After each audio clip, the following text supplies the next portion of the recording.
Hi there BookTube, it's Eleanor here, coming to you from self-isolation. We've just finished day 5 of being at home. Matilda developed a cough. She's been fine, no temperature or anything else, but she had a sort of a cough that kept going, so we felt like we had to stay at home, obviously, because it's the right thing to do. And with my work situation, we are now working on a 1 week on, 3 week off basis for schools, if you didn't know, I work in a school. And so I don't start until after my isolation is over, my first week. So we have another week after this, and then I will be working for a week, potentially back in school. So I've been teaching Matilda, homeschooling her. We have a proper timetable. We get up, we start at 7:30 with breakfast, etc., and PE with Joe Wicks, which everyone is doing, which is great fun.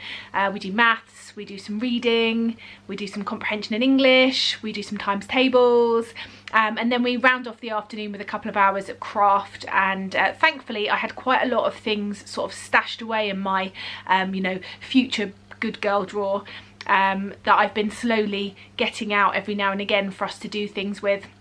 Matilda is currently doing diamond painting, these stickers of Disney princesses, which she absolutely loves. I'm doing some really lovely mindful colouring. I'm really enjoying just sitting and colouring in a picture that Matilda had in one of her colouring books, and we put on some music. I'm doing a cross stitch as well, and we just sit and we have a few hours of crafting, and it's been really nice, both mentally and just a nice time to spend together, where I'm not trying to teach her and be teacher. We're just having a nice time together as mummy and Matilda, so that's been really good. So that's just a little update really. And the idea I had for this month for my TBR for April was decided before sort of everything kicked off really, and I just think it's going to be a good one. I've come to realise over the last year or so that I cannot pick a 5-star read for myself at all. My 5-star predictions, I never end up with 5-star reads, and the books that I'm anticipating very rarely end up being 5 stars. And so therefore I should not be trusted. And I've really enjoyed these videos going round where people have dipped into other people who they think they will like their reading taste, and picked some of their 5-star reads to read themselves, and they've done sort of like, I read such and such's favourite books and do I like them too? And I really liked that, and I sort of thought about the different people that I watch, the different people with very similar ideas. And it wasn't long ago that Sarah, the lovely Sarah from Sarah's Nightstand, did a video like this about me, and I'll link it down below. And she read some of my favourite books, and I've always known that we have very similar taste in books, and she realised, I think from doing that, that we do actually have very similar tastes. And I thought, well, if it goes one way, it probably goes the other. So my whole month, this month, is dedicated to Sarah at Sarah Nightstand's 5-star reads. I went through her Goodreads, I looked at all the books that she's given 5 stars, I looked at which ones I had on my shelf, and those are the ones I'm going to be reading this month. So I will show you those. There is quite a lot of Colleen Hoover. Okay, so she has given Colleen Hoover quite a lot of 5 stars.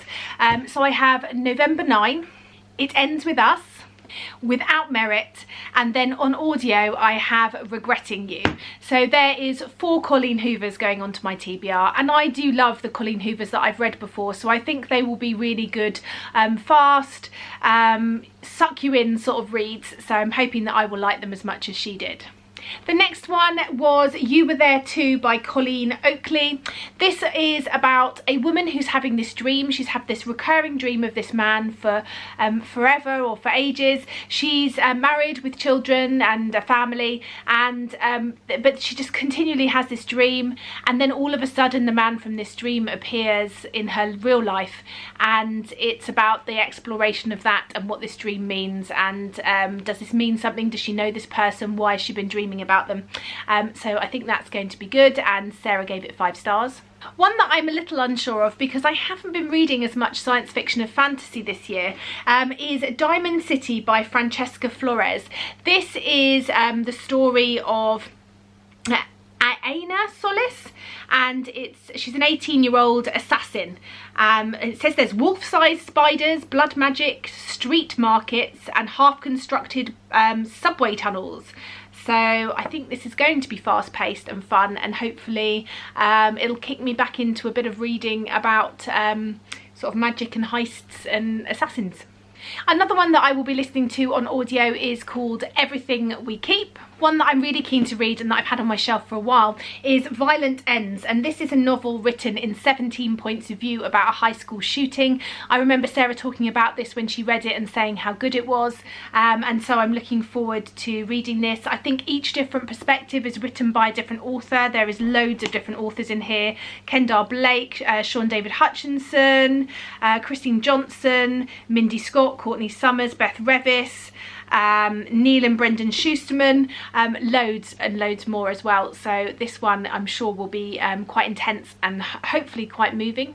Another one that I have been wanting to read ever since I watched Pierre Ford do her YouTube series of this.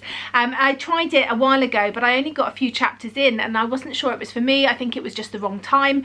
But now my lovely daughter, for Christmas or birthday last year, bought me the series, and so I shall be reading Nevernight by J. Christoph.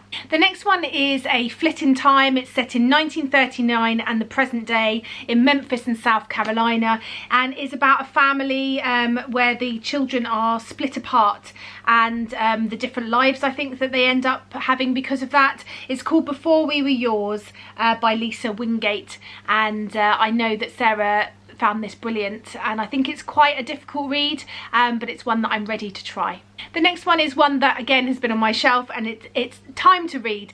It's The Life She Was Given by Ellen Marie Wiseman. This is about a girl sort of locked up in her room, but her mother says for her own sort of protection. She witnesses this circus going through town, and I think she ends up joining the circus. I think this is again a past and present. We're following future generations of this person, and I just think the front cover of this is beautiful, and this is an author that I've definitely wanted to try. Another book which I have on Audible is called Queen of Hearts. I think this is the story of people that are involved with hearts, so maybe a heart surgeon, heart transplant patients. I've heard really good things. I think it's got some doctors at the centre of it, and again it's one that Sarah gave 5 stars.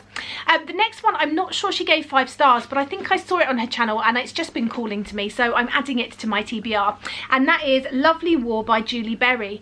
This is the story of war and of World War I and II, and this sort of sweeping romance, but it's told I think from the point of view of the goddess Aphrodite on Mount Olympus, which I think is a brilliant twist. And then, not wanting to forget the other things that I've been doing each month, I have picked white as the cover colour that I'm going for this month, and so for that Violent Ends hits the mark for that one. I've also picked a prompt to read a book with a number in the title, and for that November 9 fits the bill. For my big book, I picked out of the pot Celia by Frances Burney. This is mammoth, so that I will be trying to get through that probably on audiobook at some point in the month. For my romance-opoly, it is a YA considered a classic.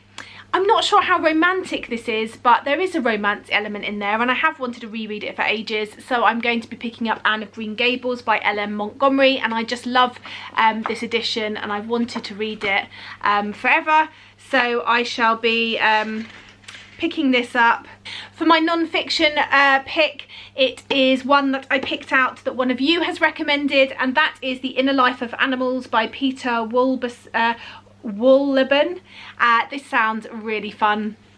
He also wrote The Hidden Life of Trees, which is one I have on my TBR shelf, but this is talking about, can horses feel shame, do deer grieve, why do roosters deceive hens, and lots of other things. One of you recommended this, so I pulled that one out of the jar for this month, and also it hits my non-fiction for the month. And then the other one is a book with a twist. I don't know many books with a twist on my shelf, but I did look up, I googled books with a twist, and apparently this one has a twist. It's been on my shelf, so So it's called The Basic 8 by Daniel Handler. I don't know much about this story at all. I just know that I picked it up ages ago at the recommendation of someone. It's about Flannery Culp, who's a world-weary high school senior. She's primed to take on a few remaining obstacles before she starts college, and she says there's a few distractions. Her friends, Kate, who's the queen bee, Natasha, less like a high school student and more like an actress playing a high school student on TV, Gabriel, the kindest boy in the world and in love with Flan, Lily Douglas the fifth, her name has been deleted to protect her prominent family, and Jennifer Rose, the basic 8. And then Adam State, a well-groomed, polite young man and the object of Flan's affection. And this is just about that time, and apparently there's absinthe involved, so who knows, but I've heard via Google that there is a twist at the end, so we will see. Also, if you didn't know, I might have mentioned it, my nan and I are doing a book club via FaceTime together. We're reading some books. I sent her a couple of books that I had on my shelf that I thought would be good to read, ones that I thought that maybe she'd like as well as me. We just finished The Glass Woman, and both really enjoyed the atmosphere and plot of that, so I'll be talking about that in a future video. But the other one that I sent her was White Chrysanthemum by Mary Lynn Bracht, and we're both going to be reading that, so if I haven't finished that before the end of the month, then this will be carrying into next month. There is also some books that were on my TBR for last month that I haven't quite finished off.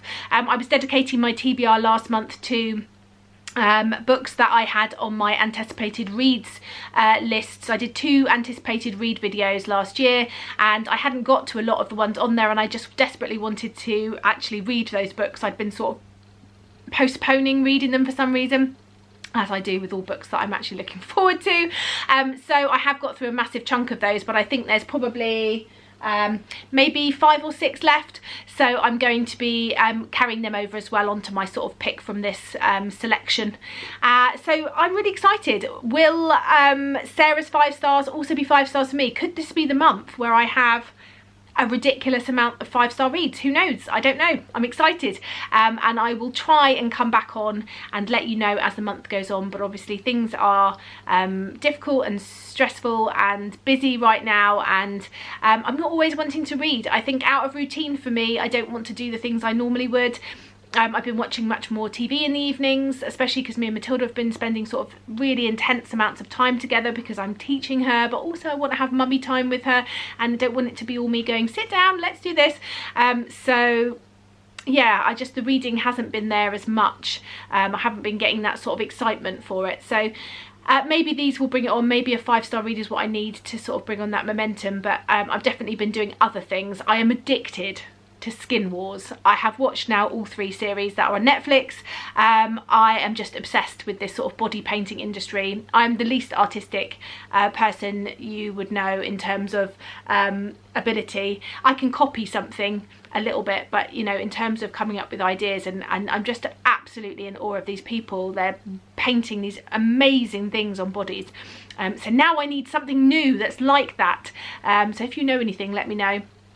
But maybe now that I've finished that, I will allow myself reading time. I don't know, we'll see. Anyway, that's it from me, and I look forward to telling you my thoughts on these books later in the month. Bye for now, BookTube.